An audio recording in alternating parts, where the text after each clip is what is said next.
Hello everyone, Merry Christmas, Happy New Year, welcome to another video from your favorite British dodgeball, cloth dodgeball rules YouTuber, um, of which I'm sure there are many of those. We're going to have a quick look at the rules going into this season, starting on Saturday. Hooray, very excited. There are some changes. The main one is the Playball rule, which I'm sure you'll have heard about. Let's do a quick recap, much quicker than the hour-long video last time. I hope that that is true and the time on your video thing doesn't say like 2 hours. Fingers crossed. Firstly, we're looking at that interfering with play thing that we saw last time that was a little bit maybe too much of a grey area. It's being clarified in several places. So we've got retrievers are allowed to field balls that are outside of the court, obviously, and also fully in the air over the court. If all of the following apply, no part of their body makes contact with the court, the ball is not a live ball, and they do not perform any actions which are intended to distract opposing players, such as leaving arms hovering over the court or waving arms over the court when they are clearly not reaching for a ball. And further down, other things involving interfering with play, not just about balls on the court or over the court. Retrievers may not unfairly interfere with play, e.g., shielding an on-court player, attempting to interfere with the flight of the ball, and then a couple of bits have changed slightly, putting off an opposition player by making noises, performing actions such as waving arms or by faking throws at the opposing players, kind of similar to above when you're reaching for a ball, or taking a ball that an on-court player has direct possession of. Um, that doesn't apply to taking a ball from a teammate when they want to give it to you, kind of thing. Same thing with exiting players here. We've got some more stuff on interfering play and some expansion of these explanations.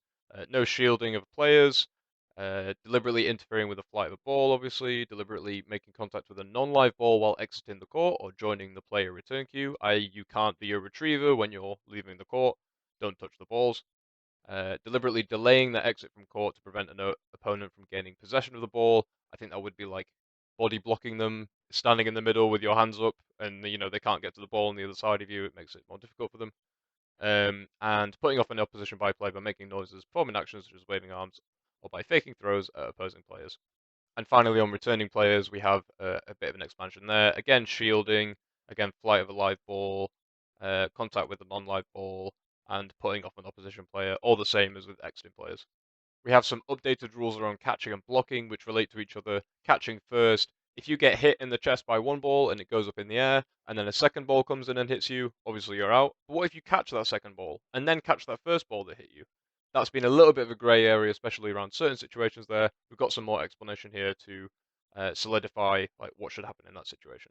Any contact made with another ball, including a catch taken by the hit player, eliminates the hit player immediately, even if they go on to catch the ball that initially hit them. So even if you catch that second ball while the first ball's up in the air, and then retrieve your second ball and make the catch completely, you are out the moment that second ball touches you.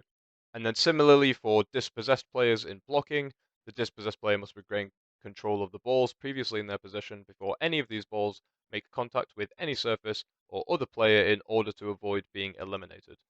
And any contact made with another ball, including a catch taken by the dispossessed player, eliminates the dispossessed player immediately, even if they then go on to recover the control of the ball that they lost. An update to this season rather than specifically in the most recent updates. I did mention this last time, but want to say this again. An exiting player only needs to have one hand above their head. I don't fully agree with this. I think it should be both. However, it's important for referees and players to know that so that people don't get punished unfairly. As a player, I still think you should make every effort to have both hands above your head and make it super clear that you're out. That's just how you should do that in general. But as per the rules, only one hand. We also have in the neutral zone section of the rules about physical contact between players in the middle that a player who makes an unexpected movement is the one at fault and should be sanctioned. For example, a player who moves forward despite having no possession of a ball, making contact with a player who makes an expected movement, such as running forward to throw the ball in their possession. So you're countering someone into the neutral zone and they take a step back towards you and initiate contact. You were kind of continuing your motion as expected, so you're not at fault. The person who moved into you is at fault.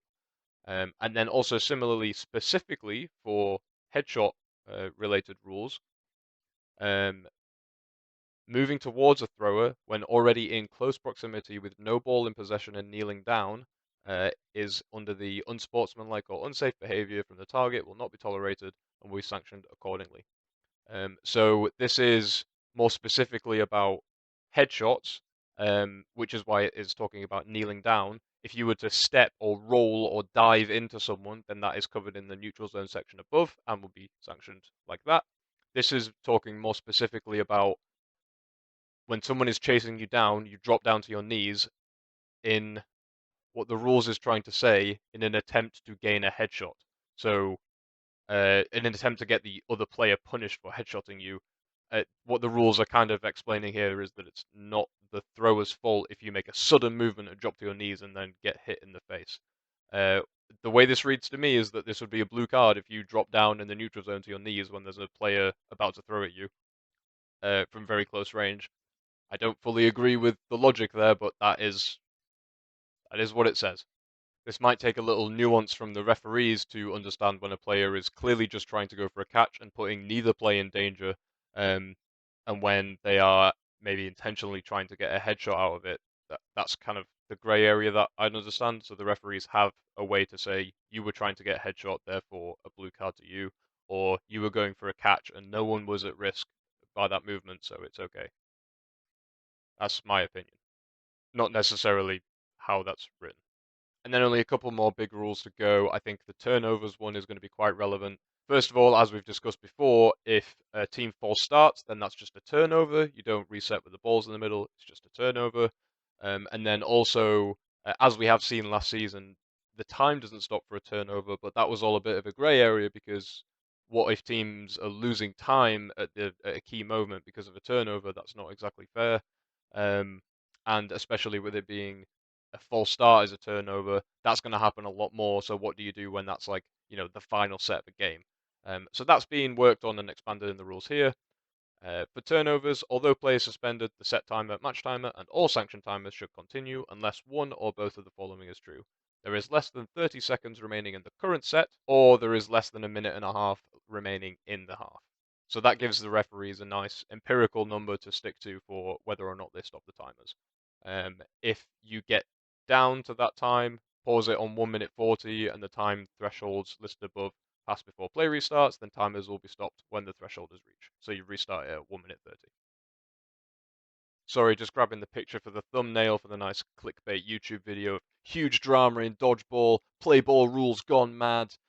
This has been the whole contention this season about how exactly we write the Playball rules.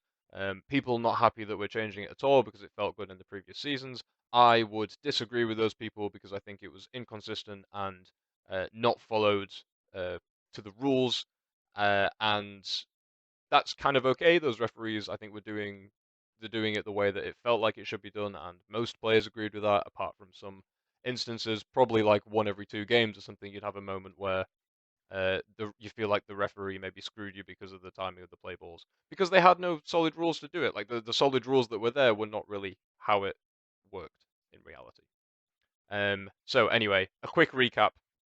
The play ball rule was you had 5 seconds, you had roughly 5 seconds to throw.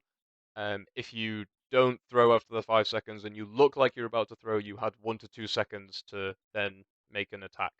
So it was worded a bit better than that, but that's already kind of a bit of a grey area, and it's also really fast. Let me just show you this. So here I've got some footage from last season of Spartans versus Bees over there, my team. And I've got a timer up in the top right, all the way over there, that shows the time from when the team has the majority of balls in possession of the retrievers to when they throw a ball. Remember that the play ball rule was supposed to be 5 seconds from when the retrievers have control of the balls. And what we're going to see is Spartans throw a ball here, and then Bees pick up the ball somewhere around here and see how long that takes. And then also a few plays after that in a similar vein. We can see the ball is blocked, and then we have control of it about there. Timer starts. We make our call around 5 seconds. You might give 1 to 2 seconds more buffer. It takes us 8.22 to actually throw a ball. That's a while. Spartans are going to get control here, and you're going to see a similar thing. By the time they've made their call and walking up, that's like 4 seconds. They throw on 6.85. So if you give 5 seconds and then 2 seconds of leniency, that about fits it, but we're right on the borderline. Now, the point of a stalling rule is to stop teams from stalling. This is the first set of the first game. the first set of the game, and neither team is trying to stall. So if those rules are like coming into play and by the rules as written, uh, they should have called play ball several times, then that's not really fulfilling the purpose of a stalling rule. At the same time, imagine if at the end of the game you could waste a whole 10 seconds just because you don't want to do anything, then the other team's going to be stood there waiting for nothing to happen. Especially if that's like a minute set or something, and you can waste a whole 10 to 15 seconds just waiting for the referee to call play ball. That feels really bad. So this is why this is so hard to get the rule right for, because the way that we play the game doesn't fit the current 5 seconds understanding, and also if you make it any longer, then teams have just so much leniency with wasting time. So it's got to be some kind of balance. The technical committee has been working really hard on that over the last few months, both over summer leading into this, and then once people started complaining um, that it just didn't feel right. Now we're at a set of rules that will hopefully work for this season. So let's have a look. So here we have the stalling rules. Burden. Once a team has possession of the majority of balls in play as per 7.7 possession, they have burden. The match officials will allow them 5 seconds to make an attempt as outlined in attempts. So let's go to possession. The regular stuff, having a ball, etc. Except, even though it says the ball is under the direct control of a player or retriever, match officials will give teams a fair chance to gain direct control of a ball in their team's possession and return it to court or to live players on court before applying burden and play ball counts as per 7.8 stalling. So what they're saying is the retrievers don't start the burden count anymore. They can get the ball and get it back to their teammates um, before you start the 5 second burden count. And you're thinking, isn't that just going to mean you can waste a whole bunch of time? Correct. So they've thought of that. Just below that, we have should players deliberately delay gaining control of a ball, then they shall begin any relevant burden or play ball counts. And also, retrievers are expected to move at a minimum of normal walking pace because basic retrievers exist where a team has to provide line refs and basic retrievers. Those retrievers are expected to walk at a minimum. They don't have to run around. So that covers basic retrievers. Should retrievers deliberately delay gaining control of a ball or delay the process of returning the ball to court by performing one of the actions below, then the referee shall begin any relevant burden or play ball counts. Not actively moving towards an off-court ball at a minimum of a normal walking pace, or not actively walking towards the court or towards a live player on the court to return the ball to the court as outlined in retrievers at a minimum of a normal walking pace. So either going to get the ball or bringing the ball back. If you're not actively doing it, the referee is going to start the burden count. And perform any other actions which the match officials deem to give their team an unfair advantage by wasting time. A bit of a blanket rule there to help the referees stop time wasting, with a few examples of such as delaying the retrieval of a ball from an obstacle such as a net, intentionally. If it's stuck there, then that's okay. But if you're intentionally doing it, the referee thinks you're doing it intentionally. Suddenly and drastically slowing down the retrieval speed near the end of the match. So that means the normal walking pace thing isn't an issue because if your retrievers are running around everywhere all the time and then suddenly they're just slowly walking to get the ball to waste time, you'll get burden called on you.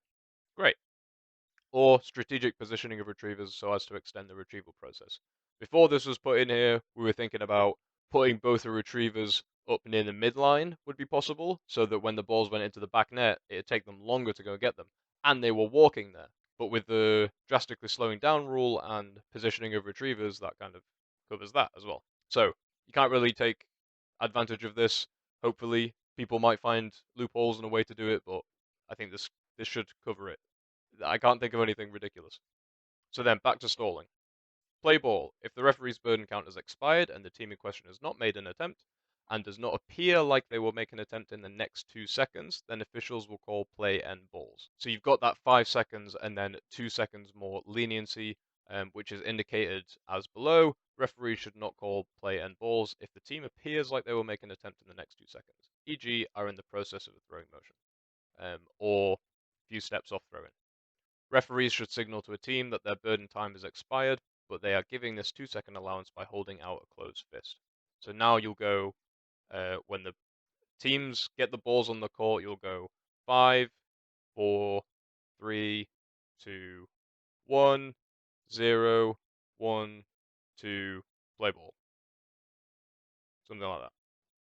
So this bit was put in originally, and then we had some issues with Playball being called as the person is throwing because you give them the 5 seconds before the burden starts, and then you give them the extra 2 seconds because you think they're going to throw. You're actually wrong, and they didn't throw in the 2 seconds, so you call play ball as they're setting up that throwing motion as they're like this, and that's also not bad. Like that's not an anti-stalling rule. Like you're kind of you're messing with the normal flow of the game by doing that. So this caveat was added as well, 1.22.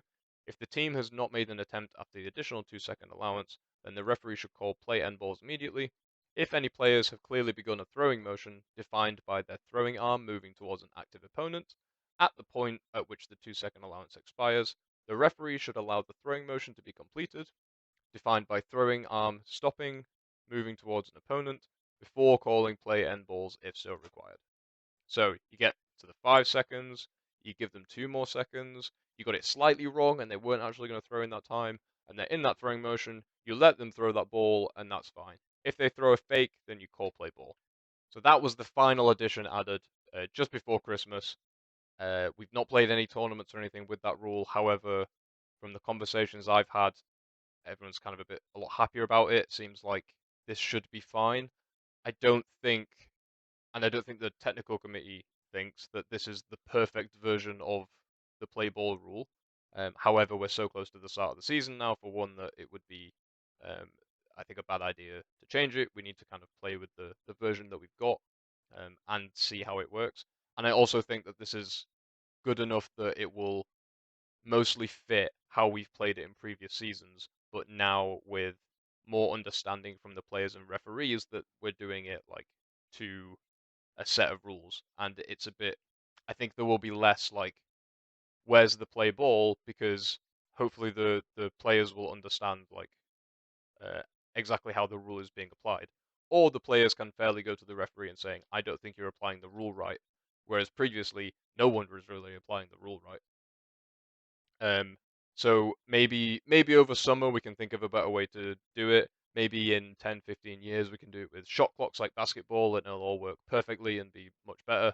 Um, but no one has a good idea at the minute that I've heard of how to do it currently with the current level of tech and onus on the referees. A good way to do it like that that's been tested. And I think the amendments that we've made to the rules here um, will be good enough for this season. We'll see on Saturday. I've got my fingers crossed this works out all right. Um, but yeah, again, good top work to the technical committee for working on this so fast because there was a lot of complaining, for myself included, about this, and I'm glad that we've got something solid in place for the start of the season. And that's it this time for the rules that have changed over the last couple of months. Um, I think we're really close to a pretty solid set of rules. So still some minor things to work on. Modern football and basketball rules are always changing ever so slightly. So hopefully we're getting really close to that point where it's like just minor adjustments. But yeah, looking forward to the start of the season. See you Saturday. Good luck to everyone apart from the teams that we're playing. Bad luck to you. And I'll catch you in the next one. That's my catchphrase.